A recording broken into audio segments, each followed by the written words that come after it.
नज़ारा आप देख रहे हैं कन्नौज न्यूज़ 24 में हूँ आपके साथ मैं जनपद कन्नौज के शहर मोहल्ला हाजीगंज, जहाँ बच्चों को आने जा गिरा बिजली का पोल।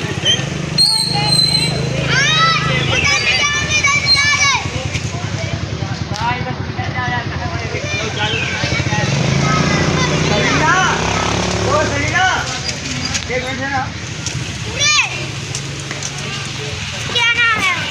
रुकमान, तेरी बात तकनीकी आज संभव नहीं।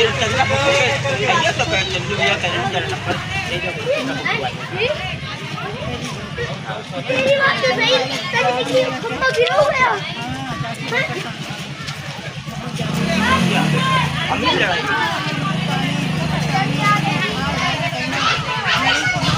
बाबू माने क्यों तो लगा है